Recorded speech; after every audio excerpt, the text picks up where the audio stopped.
Hi, I'm Matt from California, USA, And I'm Ben, Victoria, Australia. and you're listening to Collier Hits, a Storm Riders Airsoft podcast. Hell yeah, dude. Hell yeah.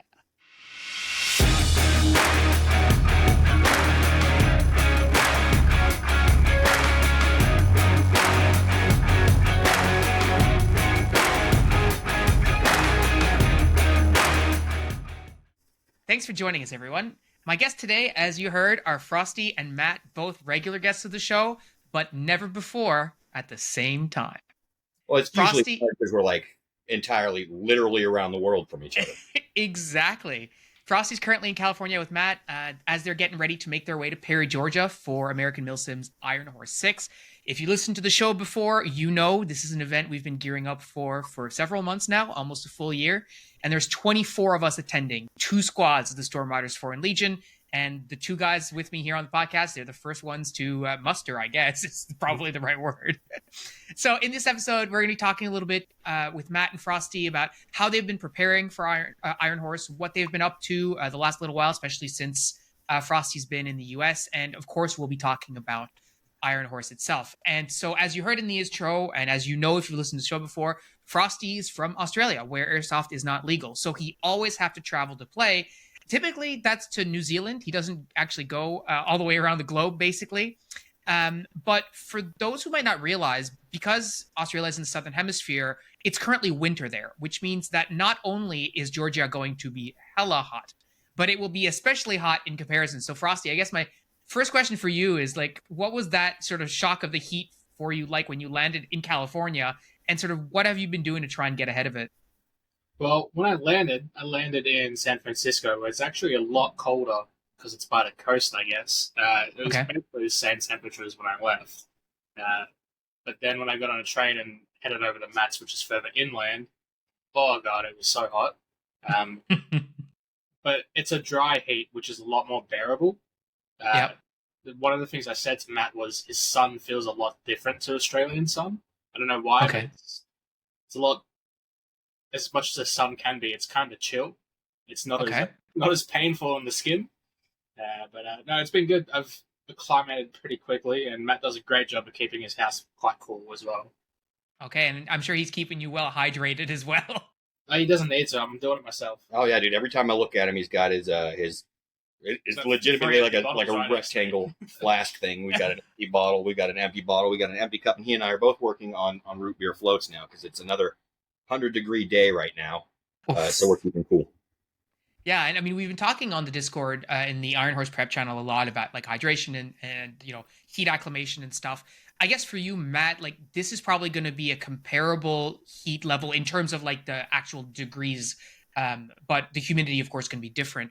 But is there a chance it's going to be even cooler for you compared to where you are currently? Oh, absolutely, Definitely, dude. yeah. The forecast for Iron Horse has us in like somewhere between 85 and 95. And right now, today, we were at 103 when I came in a few minutes ago. Wow. Yeah. So Okay.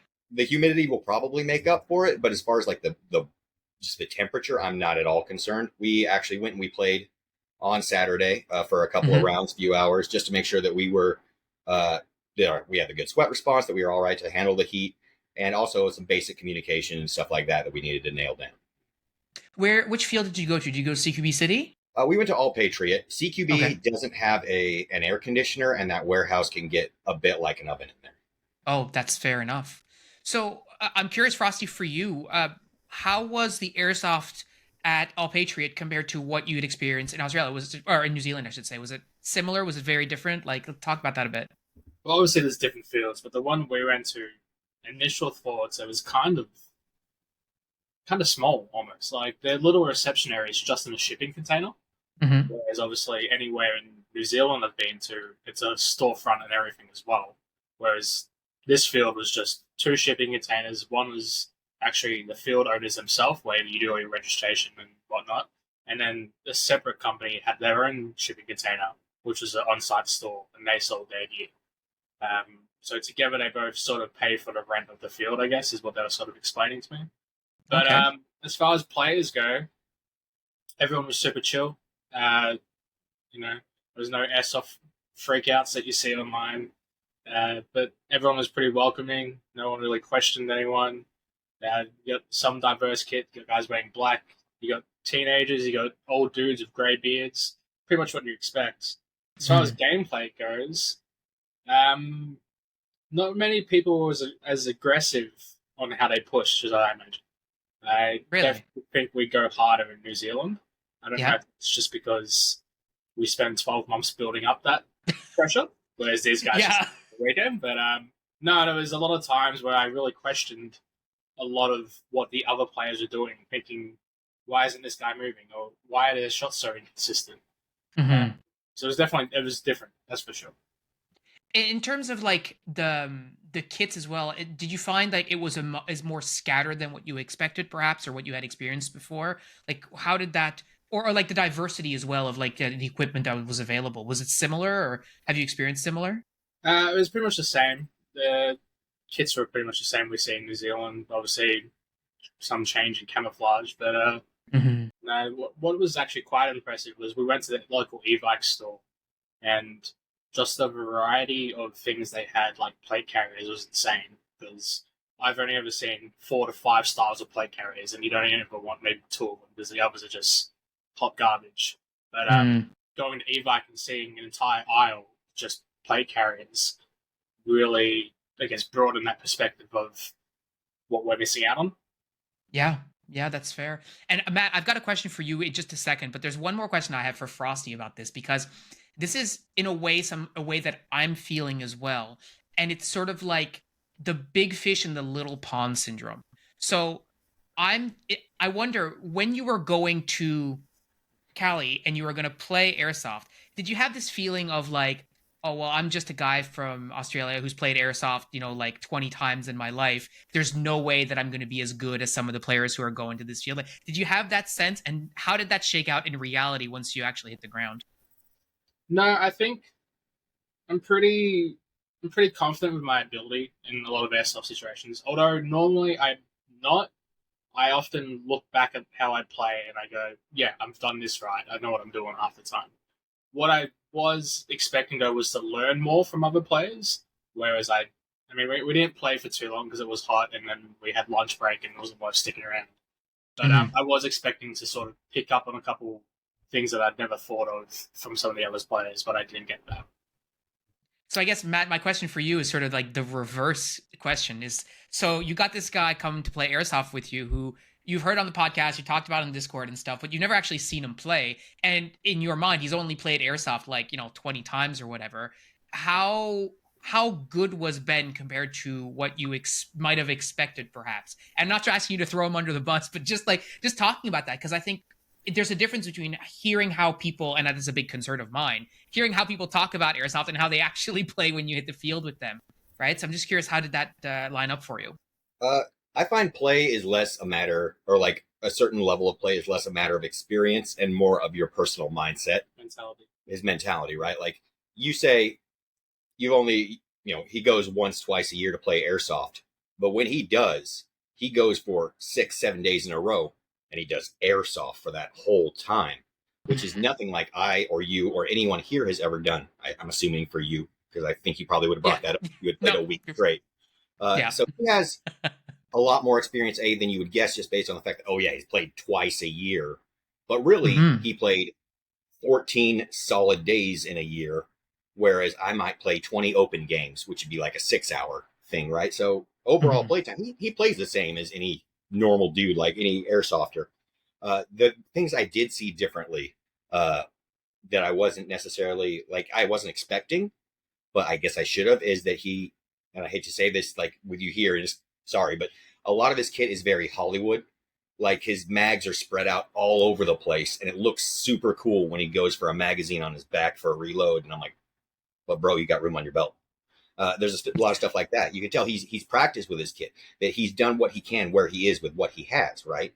But then there's also those moments where you go, this just doesn't make sense to me personally, because I would never have a magazine on my chest and also on my hip and also on my back, all in different directions. And so that threw me off a little bit. But his play style, no, like he moved up better than most players. He's obviously not a rental, obviously had some experiences, doesn't have the BB fears, which is a big one, and which I think he was seeing a lot with That game we played was fairly low count. There was maybe 30 players, and I recognized maybe 4 or 5 of them. So it wasn't exactly like a heavy day out there. I hope that like on a cooler day when we had better weather, when we could have more players out there, that he would have experienced a little more and gotten a chance to grow more. But we have Ironhorse for that. Yeah, I think we're gonna have a few scattered bodies at Ironhorse to both to roll with and to shoot at. You brought up kit though, and I think one of the questions that I had for you, Matt, in particular, is like, what are you looking at changing or adapting from your regular weekend skirmish kit for a game? Because we've often talked about how like maybe your kit to other people can look sort of silly or goofy if you're a hardcore LARPer raider or whatever, but like your kit, no matter what it looks like, is purpose driven for you and is as effective as possible for you in the conditions that you're playing in. So, to be mission specific, I guess. So how is that, or is it changing for Ironhorse? Yeah, I changed 2 things for Ironhorse. One is I added a radio pouch because I don't usually have anybody to talk to a radio on. I will be actually keeping that after Ironhorse because since my daughter started playing, I got her a radio and we do communicate. Oh, awesome. So that's actually something I added for Ironhorse that'll stay. The other thing is I have a medic pouch on there so that we can get our ace wraps and put them in there, and it has a nice, red cross on it so that our medic will be able to tell where it is. After the game, that will be coming right off because I don't play medics in my regular game, but those are the only changes I'm making to my kit. Okay, cool. So just the normal stuff, and no changes for the heat or anything like that either. It's all the same. I'm going with a shirt instead of a blouse. Like I might go with a blouse sometimes, like a BDU top. Just if we were running a uniform or something like that, I might have gone with a combat shirt instead. Since we're running CDF, no, it's just it's going to be warm out. I'm going to wear regular, comfortable clothes, long pants, obviously, which I'm furious about. But we take what we get and we don't throw a fit, or we hold you down and then we beat you to. So it's just I did order pants because I lost weight since I bought pants. I bought tan pants when we thought we were all playing UFS, right? And I was going to wear them anyway. They didn't fit, so I just ordered a set of white pants, and I'm going to tie-dye them blue and yellow for our team. Nice. Let's go. I'm all over that. Frosty, what about you, like with your kit? So I'm curious. So like, is the kit that you use basically the same kit that you would use if you're going to New Zealand? Aside from the camo and stuff, and like, how is it different? It's a whole new kit. I've never run chest rig before. Okay. I was playing carrier, so this is all new to me. Everything from the mag inserts, the belt setup, everything about it's just fresh to me, and that's going to be where I'm going to struggle the most. Even like Matt talking about having mags everywhere. Now that I think about it, the tool on my back, really, they're kind of more body bags or last resort mags. They're not only made to be touched unless I've gone for everything else, and that's obviously something I have no training with because I can't do it. Even the first couple of hours playing, I was struggling just to get the magazine in and keep it in. I never gave that extra tap. So yeah, it is just part of remembering what I've actually set up and how to use it. Matt said, I've got so many places to think about of where my magazines are. And realistically, I've got 4 in the chest. I should just be going for them straight away. But here I am thinking that my belt one's faster, which it is, but it doesn't mean it should be my primary reload. And it was actually really interesting while he's of his. Sorry, I'm going to let you keep going, but I don't want to lose this. Yeah. It didn't occur to me at first the gaps in our knowledge because I grew up in the U.S. Gun culture is just part and parcel. Even like the most left-leaning person here knows something about guns, right? And then I personally have a little more experience with AR platforms, which isn't a huge thing, except that slapping a magazine when you put it in is second nature to me. It's just, it's part of the whole thing. You put the magazine, you give it a tap. And I realized that wasn't even a thing he had experienced. That's nothing that he would have ever considered except at airsoft games. And then running into my guns, which are just a little bit different than you've got like a cool 416 and stuff when he goes to New Zealand. I have that noticeable click when I have it in. So mine's a little looser, I guess, or just not as obvious. Yeah, and I mean that's the whole like it's airsoft, right? Sometimes it fits perfect, and sometimes it doesn't. And if we're playing Ironhorse, and you're stuck, and I give you one of my mags, and you put it in Matt's gun, maybe it feeds and maybe it doesn't. It's a PTS, so it probably will feed. But regardless, like that feel, like if you're always using the exact same kit all the time, like you do, then that cross compatibility, maybe you don't get that same sort of experience. And like you were saying, there's so the breadth of product availability in the United States, and I want to say North America, but in the United States in particular, trumps whatever you might have in New Zealand. Therefore, you will encounter these kinds of problems. It's interesting though. You're totally right about that sort of like that gap in knowledge, and I feel like when I show up to Georgia, it will be very much the same thing, or like the gaps of knowledge, or like the differences. Even like just talking to the Nomad guys, Chris, right? I was talking to Chris about like radio stuff, and he said something to me, and I said "ack," right? Because on the radios here, we say "ack" for acknowledge, right? Right. And he's like, "Oh, I've never heard that before, but okay." Right. So just stuff like that, I expect is, anyways, that's it's a bit of a tangent, but in terms of the chest rig, I'm curious, did you switch to that just purely because of the heat, or was it a packing consideration? What was the deal with that? Well, both. Well, I recently bought a DMR platform and wanted to go for a more lightweight setup. And of course, the heat and the packing was also a huge play into that. The amount of times I was like, yeah, I want to bring my chest rig because I just perfected it. Just got it. After years, I've got it exactly where I think it needs to be, and I'm not going to change anything about it. But a chest rig takes up so much less space in luggage than a plate carrier. And my biggest thing is, if I was just coming for airsoft, I'd bring all my toys, Yeah. all the legal ones. But I'm not. I'm traveling to the US for another 10 days afterwards, and I can't be traveling around with just random airsoft kit taking up my luggage space, Yeah.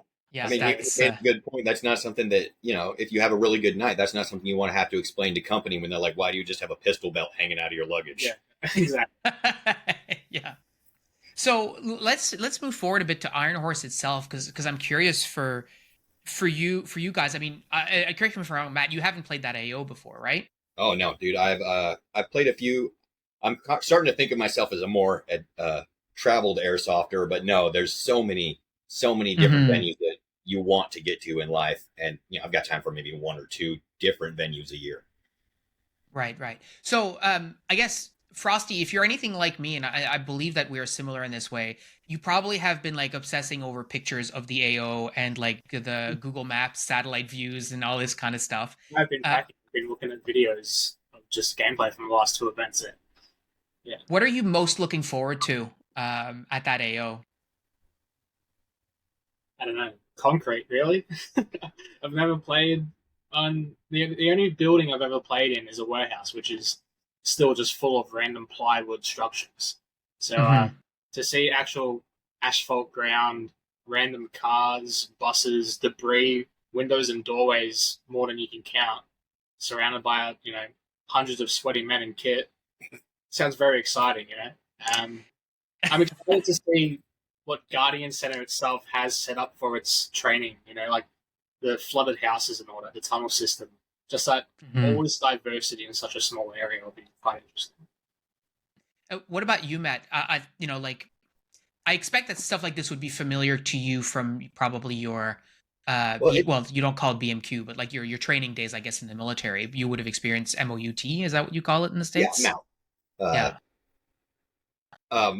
Military operations in urban terrain, or MOUT, right. is a perfectly normal thing, and every post in the States has one, as like a little MOUT ground. But the Guardian Center and a few other places like it are like leagues and places away, right? I like at Fort Leonard Wood, Missouri, where I went to basic training. They had a MOUT site that was a concrete maze the size of a small mall, and that was it. The whole thing. It was boring, it was lame, but it was good for getting us to stack up on things, you get used to throwing smoke, get used to working together as a team, but it wasn't really something huge and interesting. The closest thing that I can think of to this would be like Battle for LA, when I went with Chaz and Steve and Sam, and they actually had what they had built as real living quarters for real airmen, and so that was super cool, because it was real apartments, houses, stuff like that, with real doorways, doors, windows, drywall, an entirely different feel than the plywood and shipping container villages they build at most airsoft fields. Right, yeah. And what experience are you bringing from BFLA to this event? Like, what is some of the lessons that you learned there, in particular of playing airsoft in that type of environment, that you think will be really helpful at Ironhorse? It's much more important than I realized at the time, to stay on radio, keep your comms up, and stay in contact with your team. And also, when you respawn, instead of like going back and saying, okay, I touched, time to respawn, and running back with whoever, it's worth taking the time to wait for a few of your own teammates so you can keep your team sort of together as well as you can. Otherwise, it's a big sporting event, so you prepare for it like any other big sporting event. That's old hat, right? I did sports as a kid, scouts, whatever. It's just pack up for a strenuous day. Make sure you're wearing good shoes, extra socks, underwear, water, all that stuff. That's just activities, right? Yeah. And what about for you, Frosty? Like, how are you? I guess there's always this quote that pops into my mind as I'm thinking about events like this, whether it's like this or runs or whatever. It's like, it's that Mike Tyson quote, everyone's got a plan until they get punched in the mouth. And like every time I do an event like this, or not like this, but I prepare for an event, like I always have a plan in my head, and that's my like getting punched in the mouth plan. Like that's what I'm going to do first, and then probably going to have to readjust. What does that look like for you? Like, is that something you've thought about? Like, what is your ultimate game plan for this event until, stuff changes and goes off the rails? Really want to invest in remembering that we're a team. I mentioned this in my last podcast that I was separated from my team most of the last event. And even in the lead up to this, the amount of times people are worried about something that they're doing by themselves, and I have to remind them, we're a team, guys. Like, you can ask for help. You can reach out. We're not doing this solo. If we're doing this solo, we're all going to die. But yeah, realistically, remember that the guy next to you might need your help, or you might need theirs, and that's why they're there. There's no other reason for them to be there. And that's why I'm also thankful that the Nomad Boys are my squad leads for this, is because, like they said in their previous podcast, if you know what you're doing, then everyone knows what they're doing. Then there is no problem. Things will get done. And that is the point. If you don't know what you're doing, just ask questions. That's the whole point of having a chain of command. Yeah.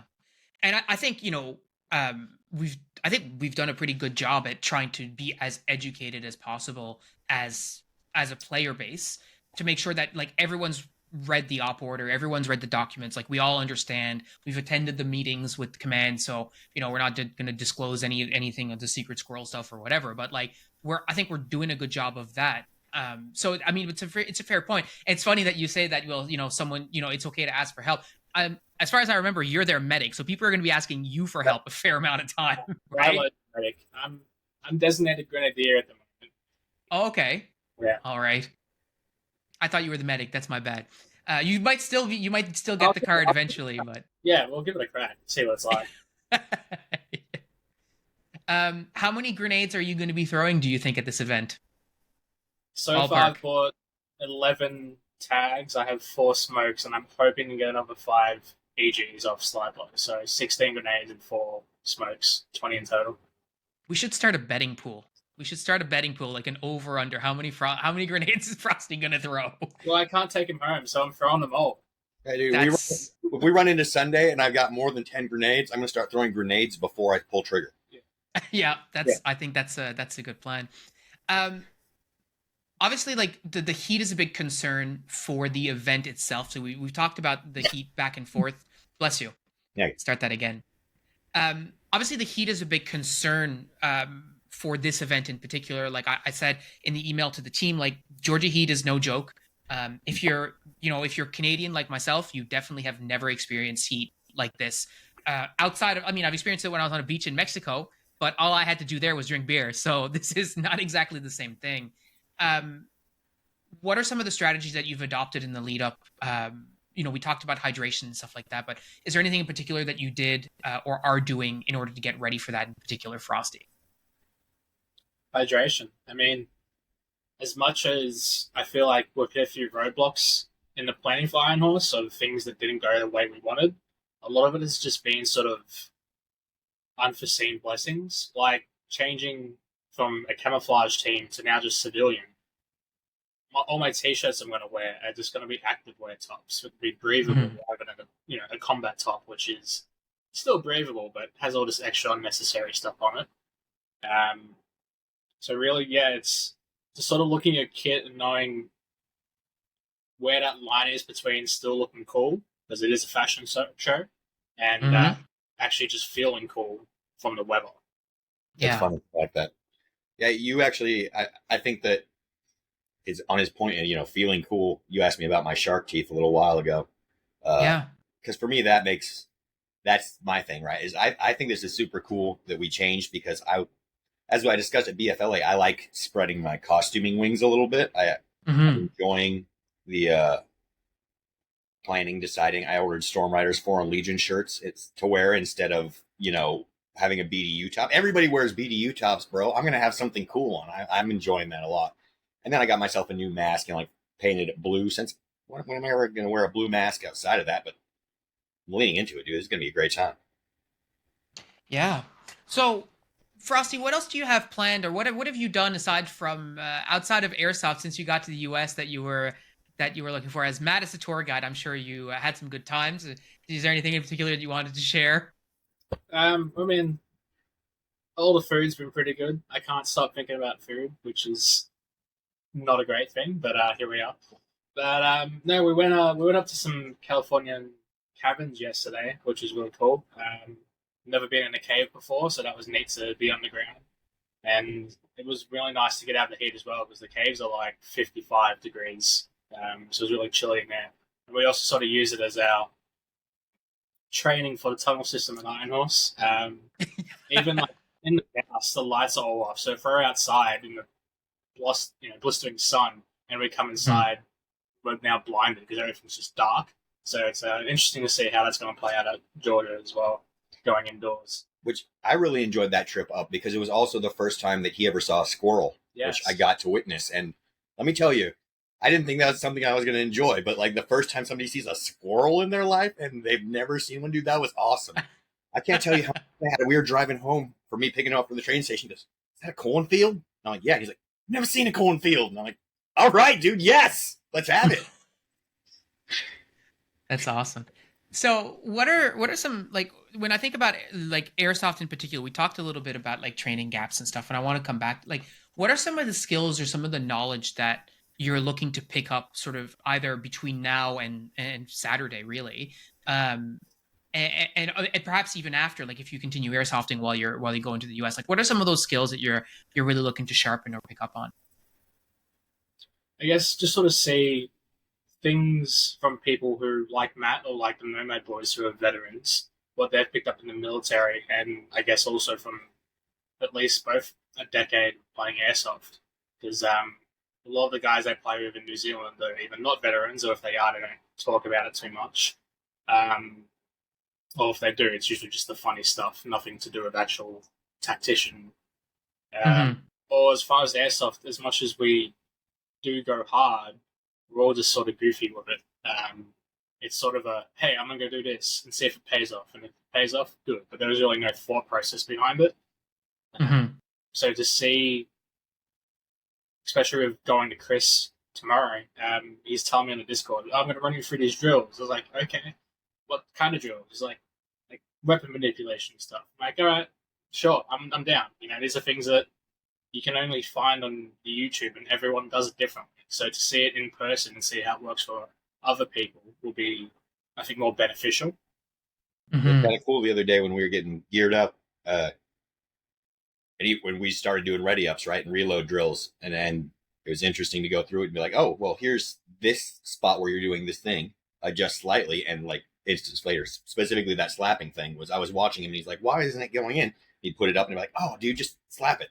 And so I assume that he'll be doing the same thing with Chris and Jimmy, who have similar experiences. And like I said, the only shortcomings I see in his kit or anything has to do with the fact that he has spent so much time in between airsoft games, and nothing to do with the amount of quality that or effort that he puts in, or the amount of thought or consideration. Because even like if I'm at home and I'm room thinking, oh yeah, this is going to work, oh this looks good, I have no one to tell me otherwise. So I can be in my room setting everything up as just bad habits, and I won't know until I come across and meet people who say, that's wrong, don't do that, or have you really thought about how that could affect you in this way?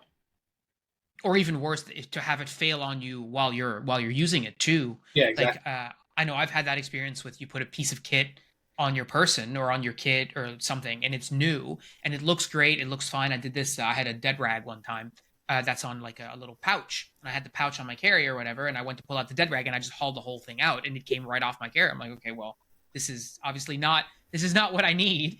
But until, again, it's that sort of the plan until you get punched in the mouth. Like until the rubber meets the road, that's when you sort of figure some of that stuff out. And we've talked about this before, but it's better to find that out sooner rather than later. Exactly, and I think I said this to Matt yesterday. Like, I'll spend 12 months before I head to New Zealand for my next game. I may have changed some things, but usually the first day is always me just going, yep, get rid of this, get rid of that, that doesn't work, this is useless, I don't need this. It's literally the first day is me getting rid of the kit that's not going to help me for the next couple months. And yeah, I'm curious to see how that goes over these next few days to that for this event. And to your point, like when you're doing that, you don't have anyone doing that to you, right? No, as opposed to what you're experiencing now is Matt can look at you and go, dude, that's stupid, or whatever. Maybe he'd say it nicer, or maybe not. I don't know. But to your point, like you're figuring this out by yourself, as opposed to having the benefit of other people who have that experience, whether it's military, law enforcement, or whatever. Like just, you play airsoft for 10 years, you pick up a couple things here or there as well, right? So not that you haven't been playing airsoft for 10 years, but you know what I mean, right? Yeah. So aside from that, are there any other things that are airsoft related that you're going to be checking out in the States while you're there, aside from Ironhorse? No, after Ironhorse, I'm going straight to a tour. So the only time I look at anything airsoft related is if I walk past the store and peek in. Because obviously, like I said with e-bike, there's things here that are not only cheaper because of there's no import tax to New Zealand, but I might not be able to get in New Zealand. Like yesterday or the day before, I bought a foregrip and an Odin speed loader. That Odin would have cost me another 20% more in New Zealand. Or foregrips are just impossible to get online because the Chinese don't like the way they word some accessories, so they end up just delisting half that stuff. Mm-hmm. But yeah, apart from that, no real airsoft after Ironhorse. Are there certain things that you've put on a mental checklist that are like absolute must-dos at Ironhorse, aside from throwing, I don't know what the over-under we're going to set is, 22 grenades. Aside from that, like, are there certain things that you absolutely want to make sure you do airsoft-wise? No, not really. I thought about a bingo card, but apart from making it known that I'm Australian and confusing people, that is. So what's your plan to make it known that you're Australian? Just a big old flag or face paint? What are you doing?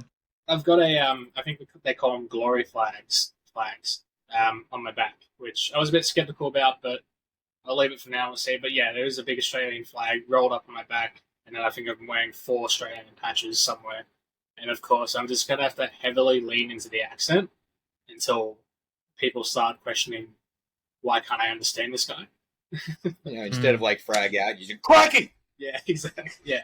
Because I was going to say, I think the way that Australians sound to Americans is not the way that Australians actually sound. I was listening to an Australian podcast. They were talking about that in particular. They're like, we don't sound that way. I mean, they were in Australian accent. We don't sound that way. So you might have to really lean into the Crocodile Dundee, because otherwise they won't realize.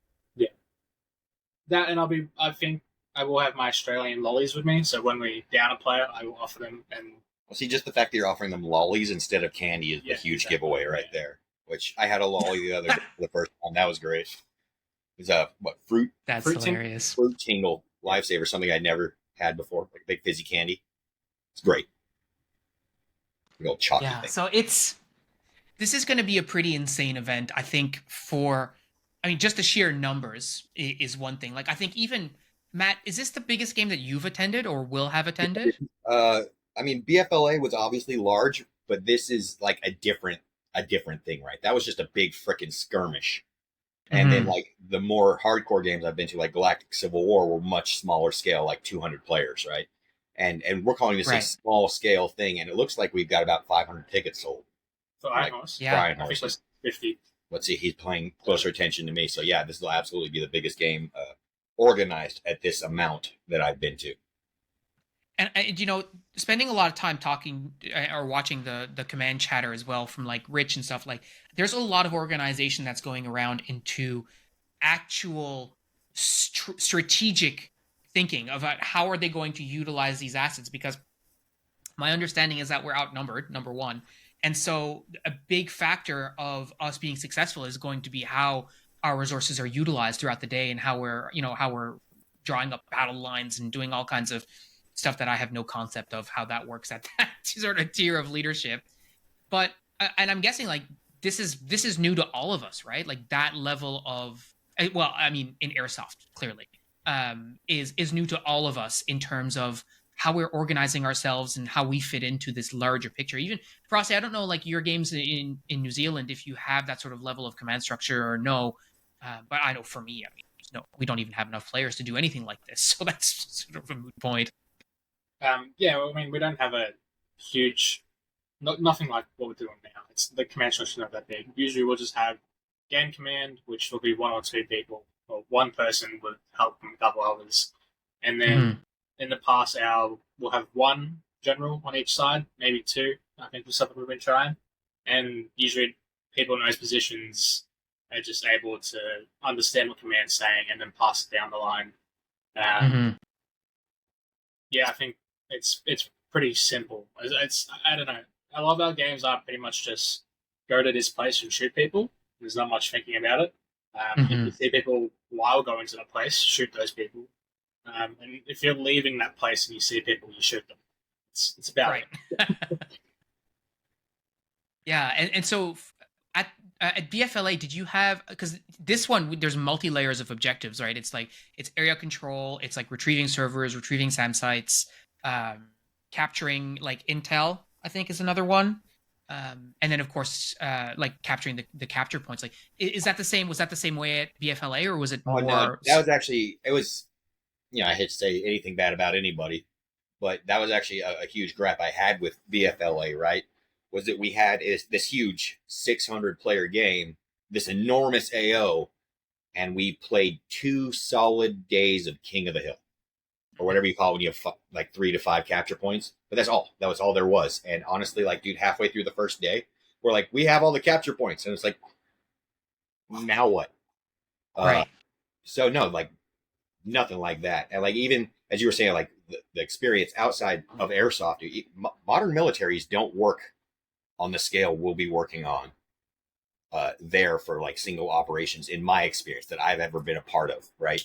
That's a pocket brigade's worth of people, right? Like 3, maybe 4 short battalions worth of Joes out there doing one big fight. And like, I can't, dude, I've never been trained. I've never experienced anything on this level where it's 300 versus 300 in an organized top-down fashion where there is an overall strategy besides flood a point with people.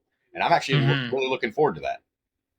With no air support, no ground support, no nothing, just dudes. Yeah, dude. Let's do a huge ground war, just dudes and grenades. Yeah. It's gonna be really interesting because I think one of the challenges that they've had in the past is and I hate to use this term, but it's the right term. It's OPSEC, right? Operational security, where they talk about what the plan is. And then we've seen this happen actually just this week. People change sides halfway through, and now they know everything that there is to know about the battle plan, etc. So they haven't revealed anything about what the battle lines are going to look like or what the overall strategy is. So I guess this comes back to your point earlier, Frosty, around like just knowing what you need to do and just making sure that you do that. Because right now there's nothing for us to plan about, right? Because we don't know what we're going to be. We know where our fob is, and that's pretty much it. We know the right? map, and we know that we'll be given orders 30 minutes before kickoff. That's all we can go off with. That's I think that's honestly awesome because be fluid. Everybody you know loves to gossip, and the person you know who most what's the word I'm looking for here? Not condones, the opposite. Decries. Whoever you know that's most against gossip is the worst gossiper you know too, right? And they'll be like, I know everything about OPSEC, and then later on you'll see a Facebook post like, going to war, gonna shoot people from this sector, haha, lol, see you guys. And so I fully support these guys not telling any of us anything till time of, because I have been at war and legitimately had an actual NCO stop to put on Facebook, oop, we're getting bombed, we gotta go. Ancient history at this point, right? Yeah. Already faced all the consequences. But that is a thing that real world trained soldiers do. I have zero trust that 600 and airsofter. Yeah. Yeah. So I mean, it's definitely going to be. It's going to be interesting to see how they lay it out. I know that this facility has lots of different points of points of interest, I guess. Like there's the village, there's the tunnels, like there's a bunch of different stuff. So I expect that hopefully we'll get a chance to see a fair amount of it, and be as entrepreneurial is the word that I've been using, like going out there and looking for work, right? Because on the one hand, we talked about the heat and we want to make sure that we're, being careful, but also we're not going to be sitting around all day either, right? No smoking and joking. Like it's going to be going to do work, right?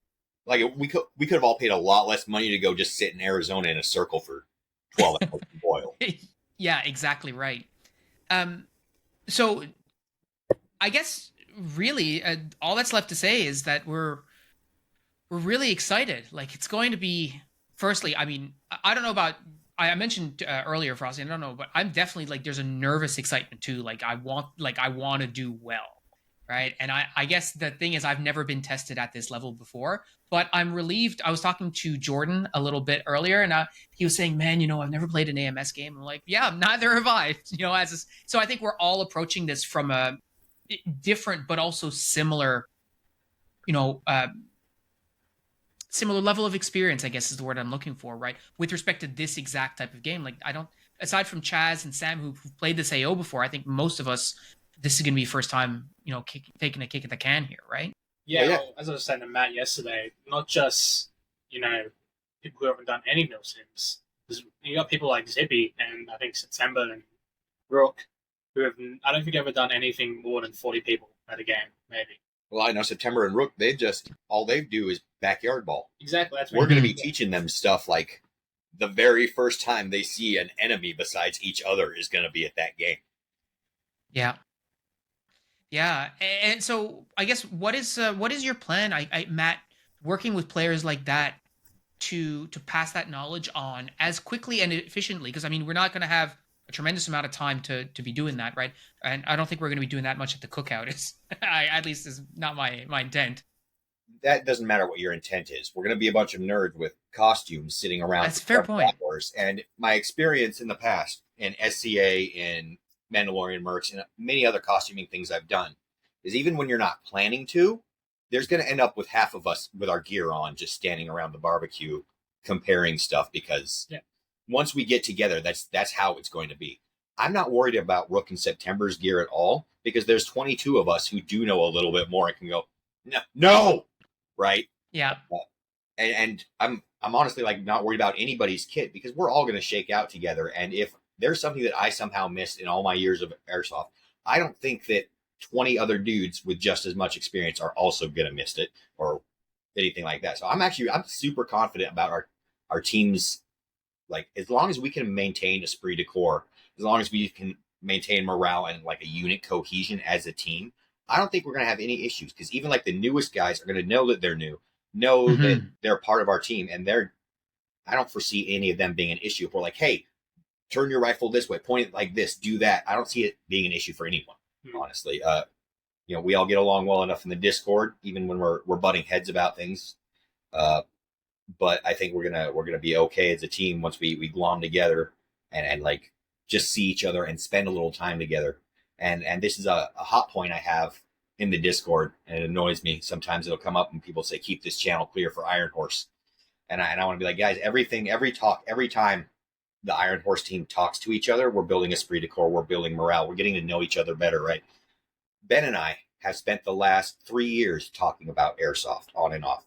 We already know each other's attitudes about certain things well enough so that we can bounce from there to everything else. And I don't foresee that being an issue with anybody. Even the newest one of these guys who hasn't shot an airsoft BB in anger is going to be able to pick up something from the conglomeration of airsoft knowledge, right? Because with 25 of us there, and some of us have over a decade, right? We've got 300 years of airsoft experience possibly built up in one spot, right? Like more time. That's just Chaz. That's just Chaz you're talking about. It's Chaz, right? So just like on our team, we have more experience airsofting than any one of our nations here has being a country with a government, right? And I think that's super cool. I have no concerns at all. We can do better. and we will do better, and we will do awesome. Yeah, I definitely echo that. I think, Frosty, a question for you, like, have you thought how, I guess when you look at this Ironhorse, like, in the rear view, how will you know that it has been a successful event? Like, what are the things that you'll be able to point to that said, like, yeah, these, for all of these reasons, this was a successful event for me? Like, what does success look like for you? Well, I know it was successful when I look at my bank account to budget to come back. Um, Yeah. yeah, that's the key ticket right there. But no, I think the idea of looking at it and going, this is the airsoft that I and everyone else in the world sees on YouTube and goes, I need to go play airsoft. Everything from people's kit to people fake dying to the terrain we'll be playing at, looking at just this weird world of playing fake military that you can only do, in video games, and knowing that you are in there, especially looking back on what will be my GoPro footage, and knowing that that was me filming that. I was there doing that. I think that's seeing that and seeing that I've come this far in a sport or hobby that I only knew existed a couple of years ago, and it's now basically like my whole life. I think that's when I know it was a successful fit. Will you be doing any fake dying, by the way? Is that part of the plan? I mean, if I get shot. Will you be doing like hamming it up, going full bore Milsim? Oh yeah. The Wilhelm screams on deck, right? Yeah. We're ready. What about you, Matt? Like, what does success at Ironhorse look like to you? For me, there's two meters for success for airsoft, and the first is, did I have fun overall? Like, was it mostly type 1 or 2 fun? I should know as I'm going home, as they're calling index, I'll know that right on the spot, whether or not I had fun. And the other metric for success for me is a golden moment. And the best airsoft games give you opportunities to create golden moments. And these are those that you only have maybe one in every 3 airsoft games, maybe every 5 or 6 skirmishes, where you look back on that moment and it's like sharp as glass in your brain, and you can see every detail of it, and you think that was a moment that I play airsoft for, right? The reason I felt the Purge was such a success was because I had that one moment of defending a hill with machine gunners and friends around me as enemies came down the hill, and looking around and seeing dudes in cool costumes and my own daughter sitting there holding a line with a rifle up like, I got you, Dad! And I'm like, that was the moment for me there. And that's what defines an airsoft event for me. Each Galactic Civil War has one of those moments that I'm going to think about forever, that will affect me for the rest of my life. And I'll think back on that and go, man, that was freaking cool. I remember when I stood in that tower and shot up an entire Imperial base, man. I remember when I was standing in the middle of a road and Cad Bane came down. I remember the one time I ran the bomb in 45 seconds and shot 2 dudes along the way, right? Those are those golden moments that make all the other things worth it. And hopefully, and like a big thing like this should have opportunities for us all to have at least one good golden moment through the weekend. And if they didn't, I feel like that's a failure of organization and of players, honestly, because both have to fail on kind of a nasty scale for you not to have any fun at a weekend of airsoft. Yeah, and I would say, I don't want to speak for you guys, but I mean, I know you a little bit, and I think we're all hungry for it. We're going to go out and make it happen as much as we can. So I'm not too worried about that. I think, Matt, what you were just talking about, it reminds me a lot of the saying that comes from, when I was doing like martial arts and stuff. Would say every 1,000 kicks you throw one that inspires you to throw 1,000 more. Or you could, apply that to ready ups. I guess every 1,000 ready ups you do one that inspires you to 2,000, whatever. But I definitely hear you. And from my perspective, when I think about Ironhorse, I'm gonna have this, or I'm very much gonna look for this moment where I'm gonna be like, in behind a piece of cover or something like that, and I'm just gonna look around like left or right and just see our dudes, right? Just it's gonna be us, and that's gonna be pretty unbelievable. I think, to just look at that and go like, holy shit, like that guy's from Australia, that guy's from California, that guy's from like Ontario, that guy, is from, New Hampshire. Like I fully expect that moment is going to happen and just sort of hit me like right in the face, be like, wow, like we made something happen, right? Collectively as a group. And whether we win or lose, I don't know about you guys. I haven't thought about that at all. Like not a second. I'm not there to win. I'm just there to do good. Like I've thinking about how we'll take each objective and everything, but if we get steamrolled at the end of the day, if we did it, dude, if we did our thing as best we could, it doesn't matter, dude. I can get beaten like a child, but if it's done in the right way, I'm not gonna. That's still a win, right? Yeah, absolutely.